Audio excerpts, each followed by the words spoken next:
Hello friends, स्वागत है आपका study GK with Pradeep channel में। टॉप 600 क्वेश्चन सीरीज का आज ये चौथा पार्ट है। इसके पहले हम लोगों ने इसके 3 पार्ट्स कंप्लीट कर लिए हैं और जिसने भी उन क्लासेस को ना देखा हो तो चैनल के प्लेलिस्ट में जाकर के वो क्लासेस देख सकते हैं। तो चलिए आज की क्लास को स्टार्ट करते हैं। पहला क्वेश्चन है, रक्षा खुफिया एजेंसी का हेड किसे बनाया गया है? तो ये बनाया गया है G.A.V. रेड्डी। इनको रक्षा खुफिया एजेंसी का हेड बनाया गया है। रक्षा खुफिया एजेंसी जिसका गठन 2002 में हुआ था। अगला क्वेश्चन है, world games athlete of the year, ये किसको चुना गया है? तो ये चुना गया है PR श्रीजेश। ये किस खेल से संबंधित है? तो इनका संबंध है हॉकी से। ये PR श्रीजेश किस खेल से संबंधित है? हॉकी से। और ये एक गोलकीपर है, गोलकीपर। सन 2021 में इन्हें मेजर ध्यानचंद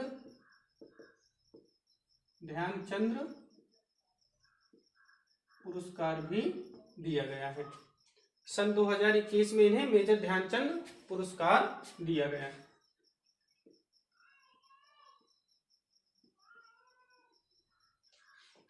अगला क्वेश्चन है, बजट 2022-23 में वर्चुअल परिसंपत्तियों, जिसको हम लोग कह सकते हैं क्रिप्टो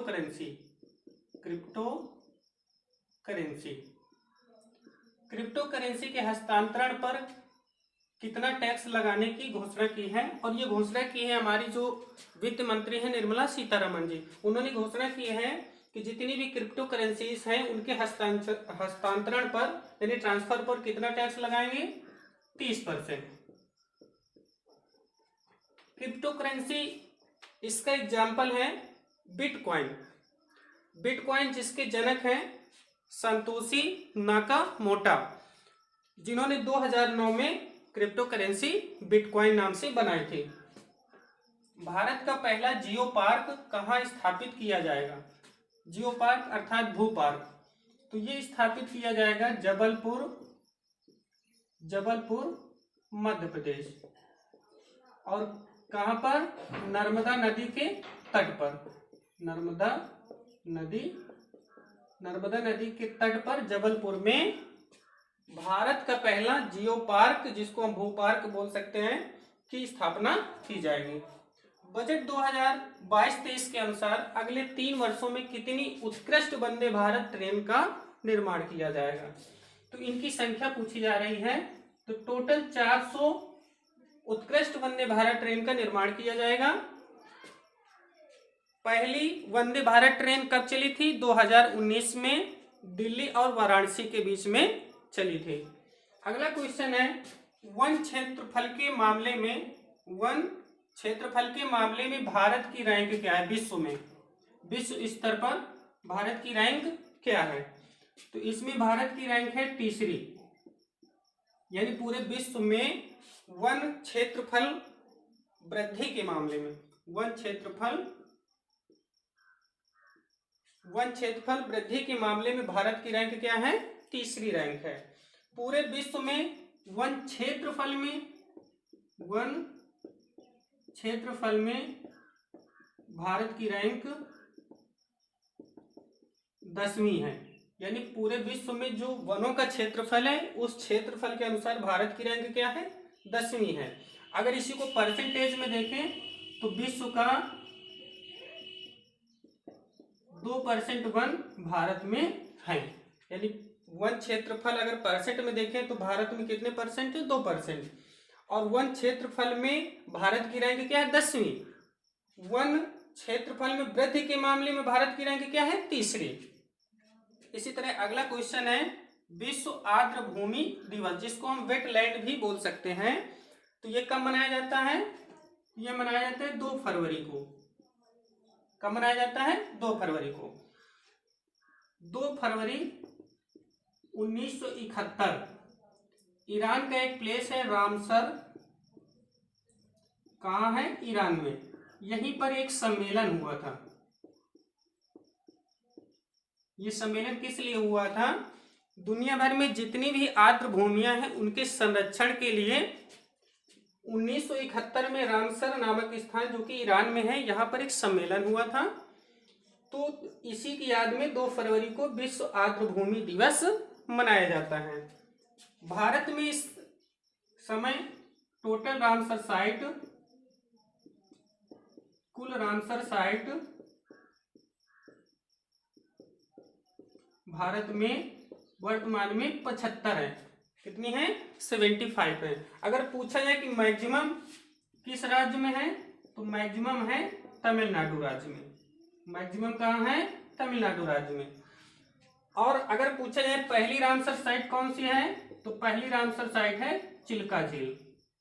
चिल्का झील, और ये किस राज्य में है चिल्का झील? तो चिल्का झील है उड़ीसा राज्य में। किस राज्य में है? उड़ीसा में। अगला क्वेश्चन है भारतीय तटरक्षक बल दिवस कब मनाया जाता है? तो भारतीय तटरक्षक बल दिवस 1 फरवरी को मनाया जाता है। तटरक्षक बल, इसकी स्थापना कब हुई थी? तो इसकी स्थापना हुई थी 1977 में। कब हुई थी? 1977 में। भारतीय तटरक्षक बल ये विश्व की सबसे बड़ी तटरक्षक बल है। सॉरी, विश्व की चौथी सबसे बड़ी तटरक्षक बल कौन सी है? भारतीय तटरक्षक बल। गेल के द्वारा कहां पर प्राकृतिक गैस में हाइड्रोजन मिलाने की एक परियोजना की स्थापना की जा रही है? गेल यानी gas authority of India limited. Gas authority of India limited के द्वारा प्राकृतिक गैस में हाइड्रोजन मिश्रण के लिए एक परियोजना बनाई जा रही है। इस परियोजना की स्थापना कहां पर की जा रही है? तो इस परियोजना की स्थापना की जा रही है इंदौर, मध्य प्रदेश। और मध्य प्रदेश में ही अभी हमने बताया भारत का पहला जियो पार्क भी बनाया जा रहा है, लेकिन वो कहां बनाया जा रहा है? जबलपुर, मध्य प्रदेश में। और ये क्या है? प्राकृतिक गैस में हाइड्रोजन मिलाने के लिए एक संयंत्र बनाया जा रहा है। कुल मिला के वो कहां बनाया जा रहा है? इंदौर, मध्य प्रदेश में। अगला क्वेश्चन है centre for monitoring Indian economy के अनुसार मैक्सिमम बेरोजगारी, इस सूची में पहला स्थान है राजस्थान का, और दूसरे नंबर पर कौन सा राज्य है? बिहार। यानी मैक्सिमम बेरोजगारी किस राज्य में है? राजस्थान में। और दूसरे नंबर पर कौन सा है? बिहार राज्य है। रैंप कार्यक्रम का संबंध किससे है? तो रैंप कार्यक्रम का संबंध एमएसएमई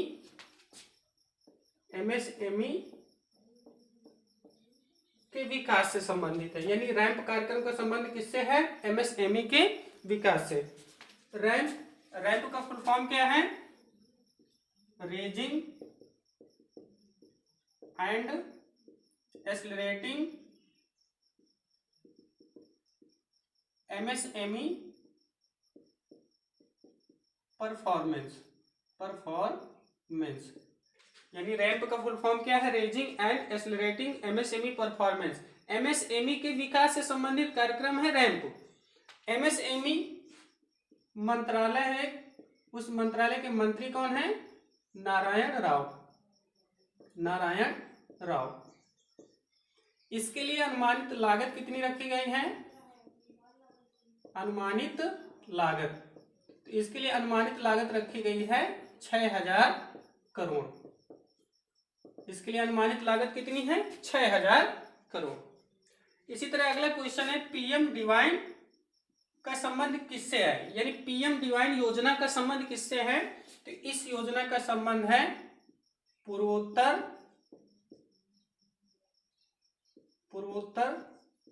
क्षेत्र के विकास से। पीएम डिवाइन योजना का संबंध किससे है? पूर्वोत्तर क्षेत्र के विकास से संबंधित है। बजट 2022-23 में कितनी गति शक्ति इंजन बनाने या निर्माण करने की घोषणा की गई है? तो ये की गई है 7, यानी 7 गति शक्ति इंजन बनाने की घोषणा बजट 2022-23 में की गई है। अगला क्वेश्चन है प्रोजेक्ट 75 की 5वीं पनडुब्बी का नाम क्या है? तो इसका नाम है INS वागीर। क्या नाम है इसका? INS वागीर।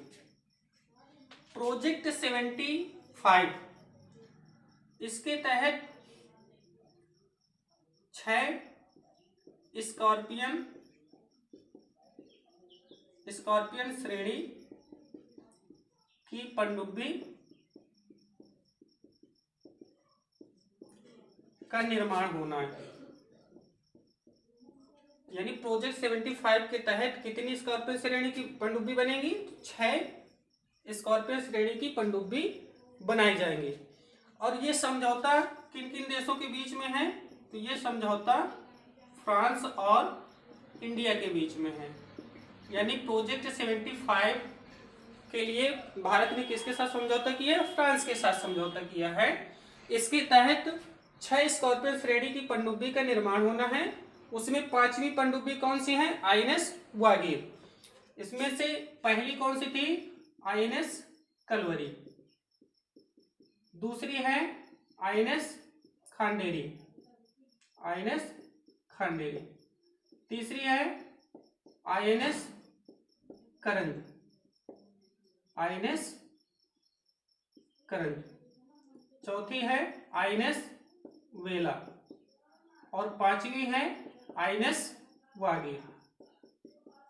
छठी कौन सी है? आईएनएस वागसीर। ये 6वीं होगी। और इन सब का निर्माण कहां पर होगा? मझगांव डॉक लिमिटेड पर। और ये है कहां? मुंबई, महाराष्ट्र। तो ये 6 स्कॉर्पियन श्रेणी की पनडुब्बी हैं जिनका निर्माण प्रोजेक्ट 75 के तहत होना है। और इसके लिए समझौता किसके किसके बीच में हुआ है? फ्रांस और इंडिया के बीच में। इनमें से 5वीं पनडुब्बी कौन सी है? INS Vagir. Laureus world breakthrough award 2020, Laureus world breakthrough award 2020 ये किसको दिया गया है? तो जाने माने भाला फेंक प्लेयर है नीरज चोपड़ा। इनका संबंध किससे है? भाला फेंक से, भाला फेंक। अभी हाल में जो ओलंपिक हुआ था, तो ओलंपिक में इन्होंने गोल्ड मेडल जीता था, गोल्ड मेडल। और कितने मीटर भाला फेंका था? 87.58 मीटर। इन्हीं की याद में 7 अगस्त को हर वर्ष भाला फेंक दिवस के रूप में मनाने जाने की घोषणा की गई है। और 7 अगस्त को एक दिवस और मनाया जाता है, हथकरघा दिवस। इसी तरह अगला क्वेश्चन है परम प्रवेगा क्या है? तो परम प्रवेगा एक सुपर कंप्यूटर है। परम प्रवेगा क्या है? Super computer. परम प्रवेगा क्या है? एक सुपर कंप्यूटर है। विश्व का सबसे तेज सुपर कंप्यूटर कौन सा है? फ्रंटियर, जो कि अमेरिका का है। इसके पहले सबसे तेज सुपर कंप्यूटर जापान का फुगाफू कंप्यूटर था। अभी वर्तमान में कौन है? अमेरिका का फ्रंटियर कंप्यूटर। विश्व कैंसर दिवस कब मनाया जाता है? 4 फरवरी को। कब मनाया जाता है? 4 फरवरी को। इस बार इसकी थीम क्या रही है? Close the care gap. ये इसकी इस बार की थीम रही है। तो ये थी आज की हमारी क्लास। उम्मीद है कि क्लास आपको पसंद आई होगी। जो वीडियो में नए हो चैनल को सब्सक्राइब करना ना भूलें, और जैसा भी सुझाव हो कमेंट बॉक्स में लिखें। मिलते हैं अगले वीडियो में। Thank you very much.